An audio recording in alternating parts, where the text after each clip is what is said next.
Our first proclamation of the Word of God is in Jonah chapter 3.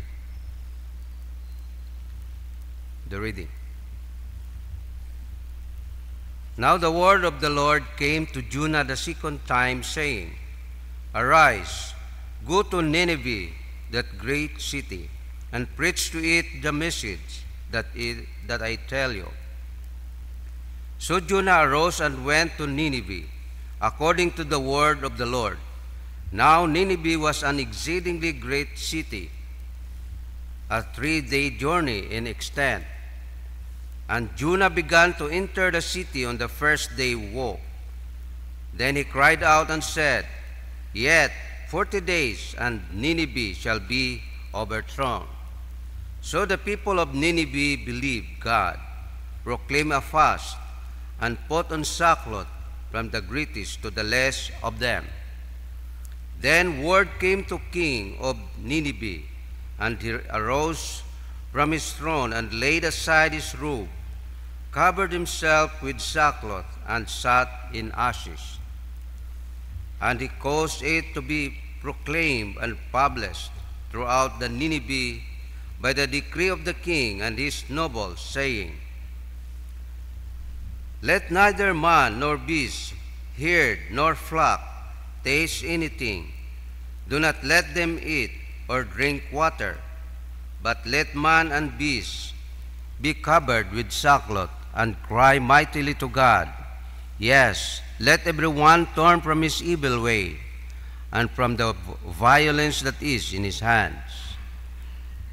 Who can tell if God will turn and relent, and turn away from his fierce anger, so that we may not perish? Then God saw their works, that they turned from their evil way, and God relented from the disasters that he had said he would bring upon them, and he did not do it. The word of the Lord. Please stand for our responsorial psalm. And our response, If you, O Lord, mark iniquities, who can stand? Together, If you, O Lord, mark iniquities, who can stand? Out of the deeps I have cried to you, O Lord. Lord, hear my voice. Let your ears be attentive to the voice of my supplications. Response. If you, O Lord, mark iniquities, who can stand? If you, Lord, should mark iniquities, O Lord, who could stand? For there is forgiveness with you that you may fear. Response. If you, O Lord, mark iniquities, who can stand? O Israel, hope in the Lord, for with the Lord there is mercy, and with him is abundant redemption, and he shall redeem Israel from all his iniquities. Response. If you, O Lord, mark iniquities, who can stand? Glory be to the Father, and to the Son, and to the Holy Spirit.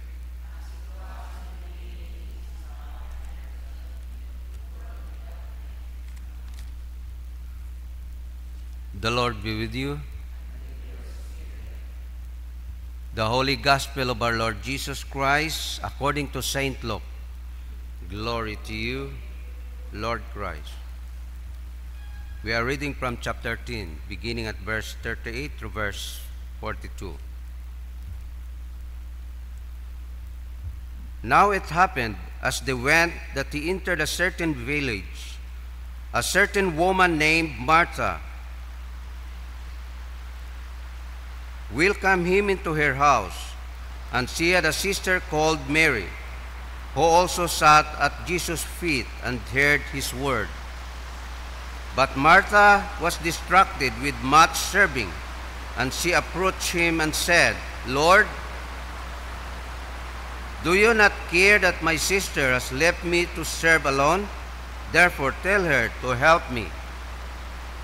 And Jesus answered and said to her, Martha, Martha, you are worried and troubled about many things, but one thing is needed, and Mary has chosen that good part, which will not be taken away from her. The Gospel of the Lord. Praise to you, Lord. Please be seated.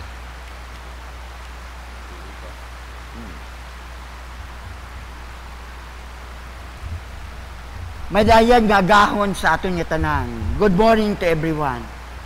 Sa raya nga gospel today, God is reminding us that we should daily sit at the feet of Jesus and we should learn from Him. Raya ginapakita ka na that our priority in life sa aton nga kabuhi, we should daily offer ourselves and sit at the feet of our Lord Jesus Christ and learn from Him right now. Kung ano ro plano ag gusto it Diyos nga matabo sa aton nga kabuhi every day of our lives. So sa raya makaroon nga gospel, di kara is regarding Jesus went sa bagay ni Mary ag ni Martha, no? And itiya makita naton that the spirit of His hospitality sa kabuhi ni Mary because they are welcoming guests, welcoming Jesus into their house. Raya man sa aton nga kabuhi, kung kita may bisita, we welcome them, no? Ag makita naton sa natural naton nga situations that here Martha was so busy right now, preparing right now, normal sa aton nga kabuhi. Nga kung may bisita kita, kasi at that time, wa man i-text, wa man i-call. Pero makaroon, may tawag, bisita ko kimo, gabamasyar ako kimo. Hay, sa rato nga panahon iba, subot ang bagon, gulpihon ka, nga agto kasi mga bagay, siyempre, you are free, si kaso kagid, andang pagkaon, saro yan. But, look at the things nga andang nga ginobra. Lupag welcome nanda, lupag serbisyo nanda sa Diyos, sa haliman sa andang tagipusoon. Pero one thing gang kara, makikita natin because Mary worried Dimaw. He was distracted. She was distracted right now sa mga preparations. Subot ang bagon, ruyon nga mga butang nga kun amat, nga sa aton nga kabuhi, nga we are distracted by sa kalibutanon nga butang, that we learn to forget and to sit at the feet of Jesus. Ay, di ka raga ginaparimind ka aton it Holy Spirit, nga kung ano ato ginaobra makaron if we are too busy sa ato nga kabuhi, kung amatin nagalitsi-litsi ato nga kabuhi, it's because our mind is preoccupied. Gawa naton ipabangkota, we acknowledge ru Diyos, nga kung raya makaroon nga adlaw, ay dapat ruyong ito obrahon. Ruyon kung taro ka namin gita sa itong nga kabuhi, that we have to learn right now, nga ruyong scripture, acknowledge Him in all your ways. So, butang bangon, Lord, raya baga ginapaobra mo. Raya baga ro ako nga mabuhaton makaron. Kasi kung halin sa Ginoo, nothing ay hindi magkalitsi-litsi ra ato nga trabaho. Ag sa ulihi, wa kapalpakan, kundi halin sa Ginoo, roana ginapaobra daily sa ato nga kabuhi. So, sa makaron niya ra, si Mary, hamban ni Jesus, Martha, Mary has done a good part. We hope nga, sa aton nga kabuhi, we are like Mary also. That Mary right now has done anang part. Because he spent her time right now with the Lord. He spent her time listening to God. So, ruyon ibalik naton, sa aton nga kabuhi baga, have we tried to spend our life listening to Him? Hay bodahilay abo nagagabot katon makaroon nga mga ng issues mga kwan or mga ng trabaho sa aton nga ministry, sa aton nga negosyo, sa aton nga ng trabaho sa pinausap pabagay naton. So may aton baga nga time nga magpundo kita ag aton i-contemplate ag ibalik naton sa Ginoo ro aton nga tagipusoon to spend time with Him. Raya ro ginausoy it Ginoo sa aton nga kabuhi. Tandaan gid anaton doyon nga ro ginausoy it Ginoo sa aton nga with a loyal heart sa aton nga pagserbisyo kana. Nga without kasi kung tendency nga we are distracted, nagagawa aton batasan, nga we are murmuring, we are complaining, we are grumbling because ra aton nga heart ay hindi na manami. Kaya nga ni yung resign kunta nga mabatayan nato na atong nga kabuhi nga oops nagamakaron ako, so it's time to stop and meditate haman nagamakara ako. It's because ay kugang ka man pag spend time. Kaya nga ni kumanami ro pag spend time gid aton ibagid ara aton nga aura, ibagid ara aton nga adlaw sa aton nga kabuhi. I hope sa raya nga very simple lesson we learn from this, pero importante kara gid abo gid raya nga lessons per me gid ara katon, pero importante hay pamangkuto naton ro pag-apply sa aton nga kabuhi. Naga-spend time ba kita sa aton nga Ginoo?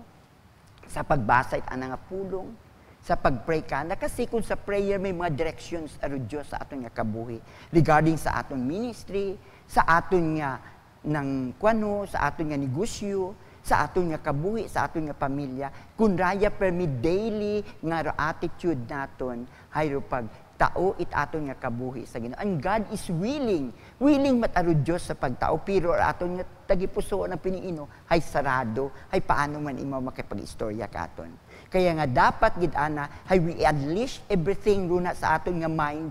Lord, nang distract ako makaron. Lord, worried ako makaron. Hay dapat itaukot para sa imo.